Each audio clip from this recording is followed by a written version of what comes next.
Folds. There are so many videos out there teaching you all the different types of folds. But let's be honest, none of us really want to learn these types of fold. What we actually want to learn is how to draw clothes on people. And that's what we'll do in this video.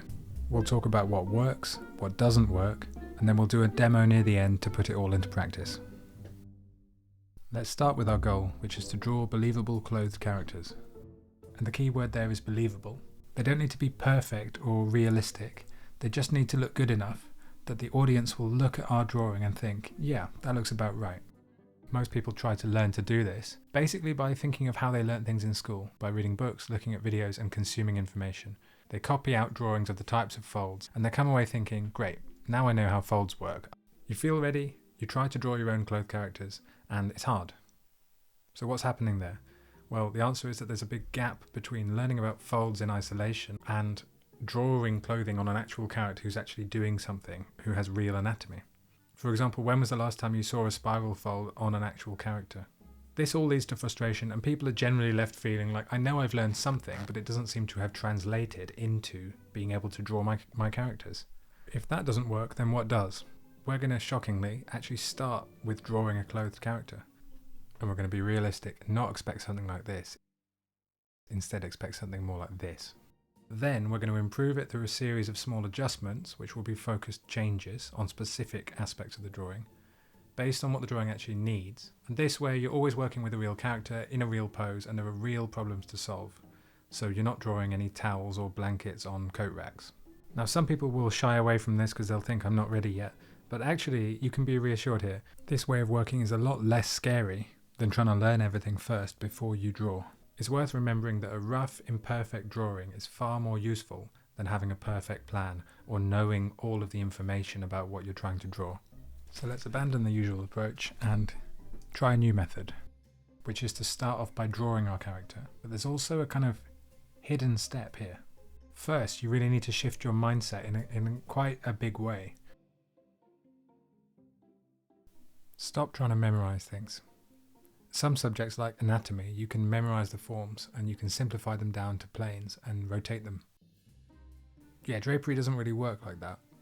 Drapery is the result of forces acting on fabric, so you can memorize it from some angles and in some situations, but it's usually not worth the effort because the same garment and the same mannequin performing a different movement will create different drapery. The second mindset shift is to not separate subjects too strongly. So if we think of clothing characters as a whole skill, if you start to think in terms of folds, fabric, perspective, anatomy as separate topics that you can go away and learn about, then you're falling into a bit of a common pitfall. Rather than separating the whole skill into components, studying them separately, and then later trying to recombine them, instead we want to flip that round and just simply draw a character as the first thing that we do. Rather than a brick wall, think of it more like a web of interconnected parts where if you change the pose, it will affect the anatomy, the silhouette, the sense of perspective, everything. This means if we change just one thing about the drawing, we'll actually be changing almost everything else. And of course, if we make multiple adjustments, then the changes compound. A string of very small, very specific, targeted changes to your drawing can have a huge effect. It's all one big web of factors that affect each other, but we only need to focus on changing one thing at a time. So we start by making these changes before we look for references. Resistance is a property of the fabric. Low resistance fabric will have lots of smaller folds which are narrow in diameter, whereas a higher resistance fabric will have broader folds that are generally wider, and it will resist the pull of gravity more, so it will hold its own weight. High resistance fabrics are generally pretty angular. Low resistance fabric rolls a bit more, it flows a bit more, and it's just less angular. So how does this actually help us? We take our drawing that we've done, we look for one area where the resistance looks different to the rest of the drawing. In this case, it's this arm here. And then we redraw it a few times to try and get it to match, because we know that this is the single weakest point in terms of resistance. If you're thinking, well, you're telling me to draw it again but better, that's exactly what I'm saying. The key is, how do you do that? Because we're focusing our effort on just one point of the drawing, the rest of it doesn't really matter. So you can simply lay a piece of paper on top of your original drawing and then just trace the silhouette out 3 times. And then I had 3 different versions to work with. And in doing that, it forces you to think a bit differently, and it gives you options which you can then choose from going forward. Silhouette is the line around your subject, and it tells you a lot. It tells you what the subject is, what it's doing, and it can also convey some mood and emotion as well. We try to identify the single weakest point, and then we redraw that. So here's a man in a jacket. There's the pure silhouette. Now we're talking about secondary silhouette. Secondary silhouette is where you add in branches, extra lines that go inside the silhouette.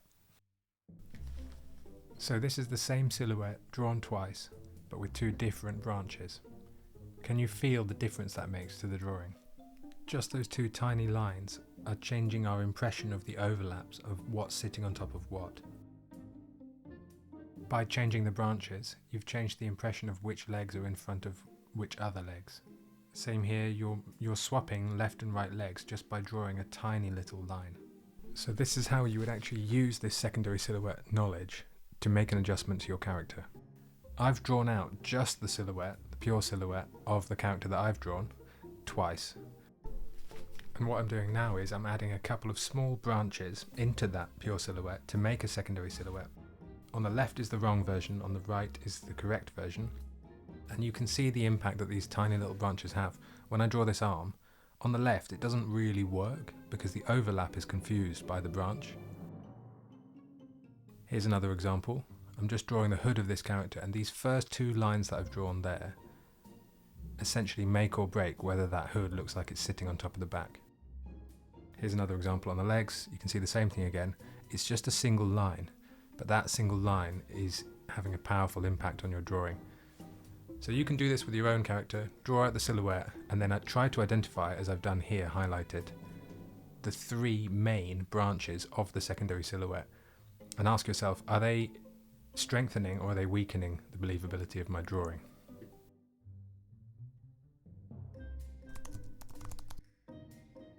Clarity in your drawing is how understandable it is to the viewer. But internals are the lines that aren't attached to the outside. Most people think that adding more internals will make their drawing clearer to the viewer.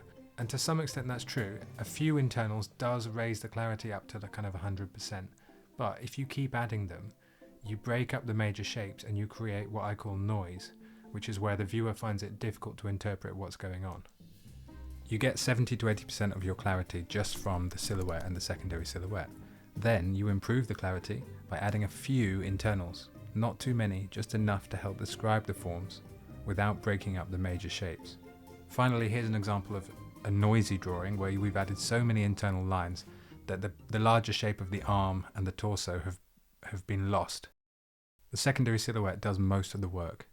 Then some internals will raise the clarity, but too many internals causes confusion and creates a noisy drawing. We can use that as an adjustment. We can look at our drawing and we can say, am I losing sight of the big shapes? Is it clear? And if not, is that just because I've added too many internal lines? It could just be a case that you just erase several of the internal lines and the drawing is improved almost instantly. Overlaps in your drawing signal to the viewer what is in front of what. So first of all, you can have a direct overlap where one shape is obviously in front of another because the lines are overlapping. Secondly, you can have contextual overlap where it's clear what the sequence of objects is, but 1 and 3 aren't directly touching. But because we know 2 is behind 1, then 3 must be behind 2. Basically, the adjustment is you look over your drawing and you only look out for the overlaps and you try and identify 1, 2 or 3 of the most confusing overlaps. If you were to redraw your drawing with simple cuboid forms, would these overlaps hold up? If not, then that gives you a clue of where you should be focusing your effort when you redraw. So there's one subtle way which you can really improve your overlaps. When you're drawing forms that are meeting, include a slight gap between the 2 lines, rather than having the lines actually run directly into each other. Also, when you look through your drawing, just keep an eye out for awkward tangents. These are where 2 lines meet and it isn't clear which one is going in front of the other one, or which form is in front of the other. Wherever you identify them, make sure that you've made the decision that one part is in front of another. You look for the tangents, then you add a slight gap, and you make it clear. So when a surface is facing towards us, you'll generally see very few lines on that surface. This is something that's really undertaught, and it's so powerful. Most of the lines will be focused around the edge of the form. So we see that here in this example. If we were looking at this figure-like shape, most of the lines will occur around the edges, particularly for rounder forms. All you really need to know is most of the lines will be near the edges, near the silhouette, so I'll focus them there, so we can remember this when we adjust our clothed characters. The best thing to do would actually be to remove these lines, because the surface of the fabric on this shoulder is actually facing mostly toward the viewer. You don't always have to add lines to improve your drawing. And we've already spoken about noise, about how too many internals particularly can create confusion. So what you can do is take your drawing, identify and clarify the main surfaces that are facing the viewer, and then just remove all lines in that area, as we've done here for this lady with the shirt on. So this is the essence of what we're talking about. As the subject rotates toward you, use fewer lines. So here's that on a clothed character. When her back is angled away from us, we see more lines across her shoulder blades. But when we're looking directly at her upper back, you see almost no or very few lines. Drawing different contours will make the viewer feel a different sense of form, as you see here on this man's upper back. The only difference there is that the contours are different. Contour lines are super powerful, but we want to use them fairly sparingly, because if you draw them all over the drawing, you end up with something like this, where you get a kind of mesh all around the drapery. That isn't ideal because it makes the drawing noisy. Another example here of just how powerfully contours affect your perception of form. This is exactly the same width of waist, but with different contours. We want to get contours in our drawing, but we want to hide them. We want to not explicitly say to the viewer, this is a contour line. And we do this by using hidden contours. So in this case, we use pockets. Pockets help show the rotation of the surfaces without having to explicitly draw lines all over our drawing. You can equally use collars, graphics on sweatshirts, waistbands are particularly good, things like belts and cuffs. They all imply rotation of a plane to the viewer, and so we want to use them, particularly focus on adjusting them, because they will control a large part of how the viewer perceives the planes. So seams are a particularly powerful form of hidden contour, because you can explicitly draw a seam, because people actually see seams in real life, but what you're doing is using that seam to describe the changes of the planes of the form. So down the side of a trouser leg or underneath the arm is a very common seam, particularly because you can use the seam to suggest rotation. Notice here how this drawing is exactly the same, but all we've done is move the seams. How differently the arms look like they're rotating and the sleeves look like they're rotating. This is the power of using a hidden contour. One very common mistake that people do when they're adding these contours is, imagine this is a striped jumper. The contours will follow the planes of the form. Most people know that, and so they will draw it something like this.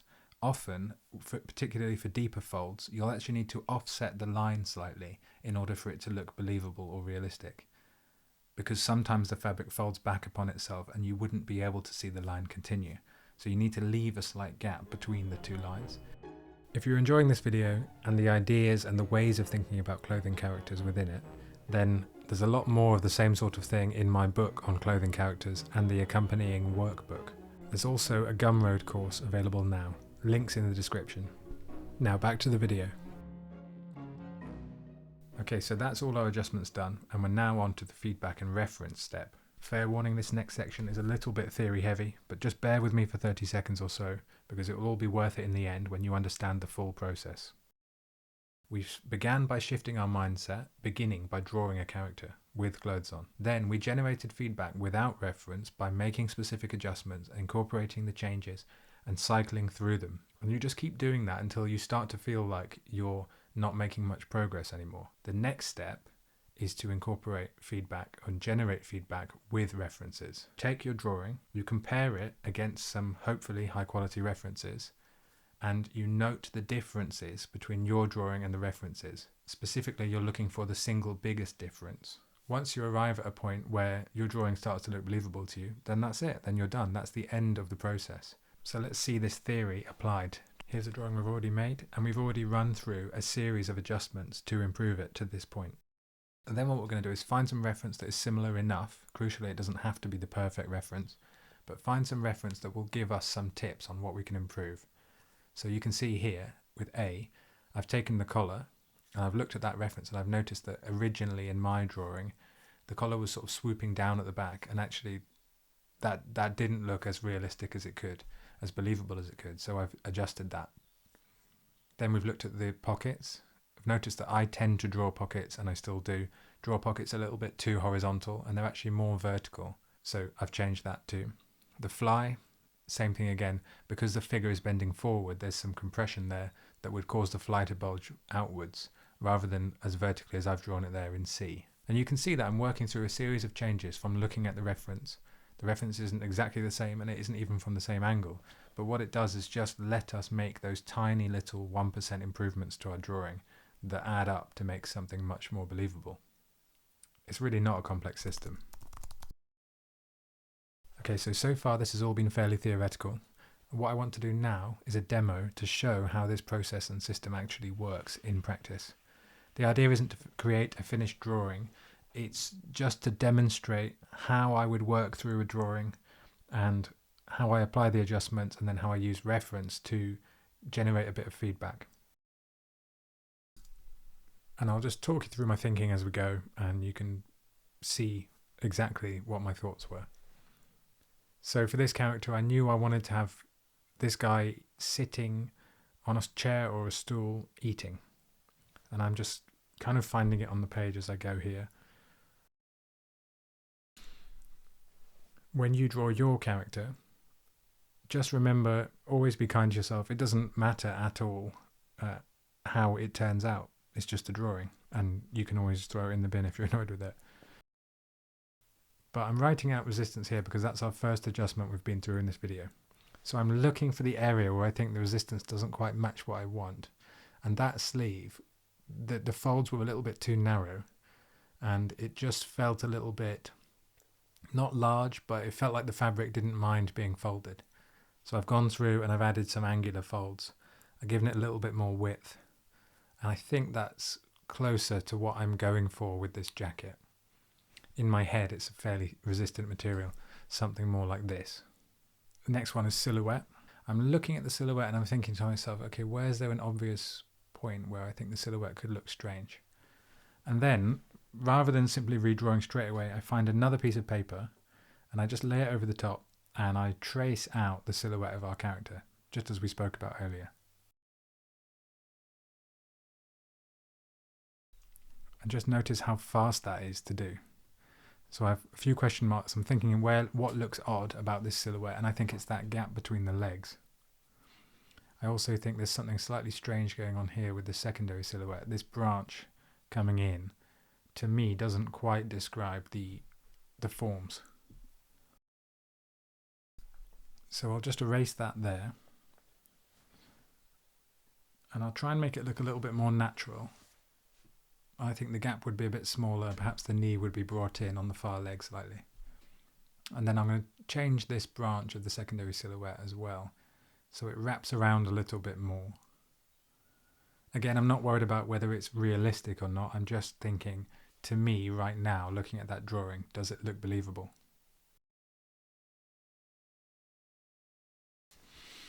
So in terms of internals and noise, I actually haven't drawn that many, so that makes things a little bit easier.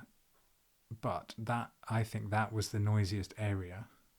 And often the noisiest area will correspond with the part of the drawing where there's the most bunching, because when people aren't sure how something bunches, they tend to just add a lot of lines, just as I did.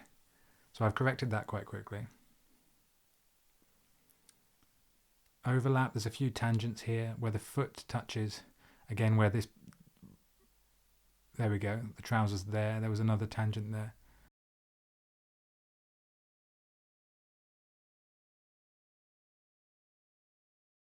This whole area here is a confusing area because there's a lot of overlap going on, and rather than worrying about making it look nicer, I'm just focusing on this adjustment of improving the clarity of that overlap. And hopefully you can see, working this way, this drawing's improving slowly, just incrementally, one bit at a time. Surface orientation, Again, the drawing is fairly clear of internals, so actually didn't have to change anything particularly. And it's worth noting that you don't really need to do every adjustment. If you look for a change and you can't find one, don't try too hard. Just accept, okay, that's one good aspect of the drawing, and kind of take that as a win. Now I'm adding some hidden contours here. I added the seams on the sides and the insides of the trousers. And then I just drew that pocket, but I wasn't very happy with the rotation. And that will often happen in drawing. You will make a change. And if you look at it honestly, you'll think, actually, I've just made it worse. So just erase it, no big deal. So those are our adjustments. And now we're going to skip to the referencing, moving on to the next step, which is looking at this reference, which is about as close as I can find. What do I notice? The first thing that jumps out at me is the folds around the knees here. I think they do look better in the reference. They show the compression on the underside of the leg more clearly. Also, I noticed there's a little bit of a stool marked there. I'll just add that in because it improves the drawing massively, gives it a bit of context.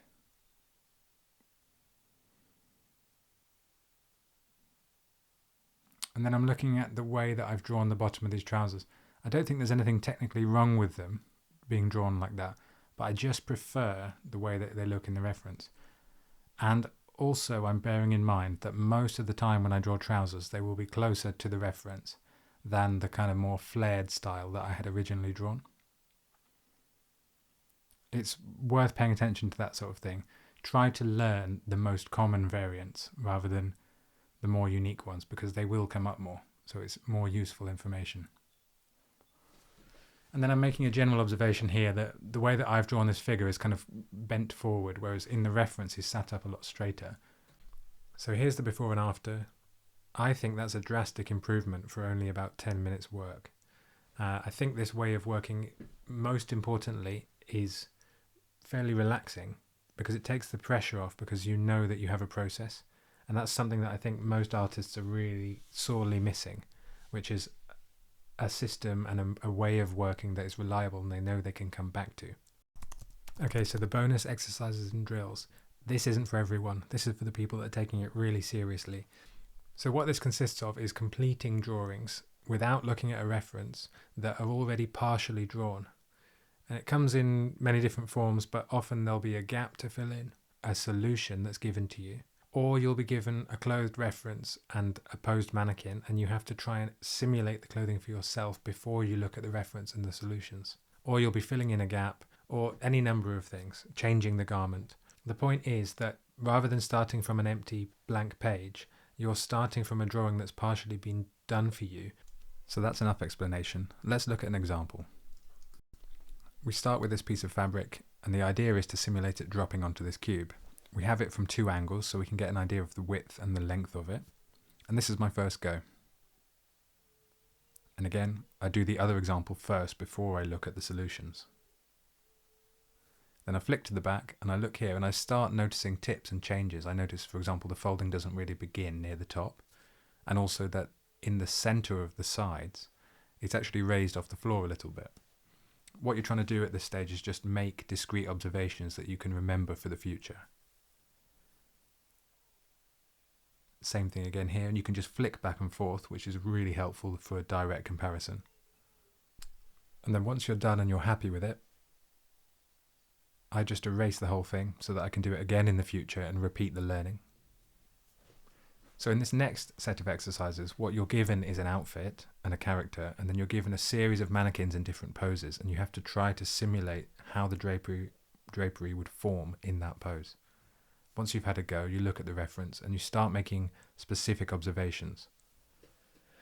So for example, I notice here that I've drawn the bottom of his shirt hanging down, but in reality it actually should, usually, especially with a bit of motion, be pulled out to the side. Also the center of the shirt I've drawn folded and hanging almost straight down. Really that should be angled too. These are things for me to remember in the future when I draw a character with raised arms. I can hopefully recall the fact that one side will be lifted up. Here I'm paying attention to the distance between the folding and the mannequin. That's why the mannequin is drawn a little bit lighter in the reference solutions, so that you can see that difference and you can make just tiny little improvements. In summary, what you want to do when you learn to draw clothing is not copy drawings out of a book.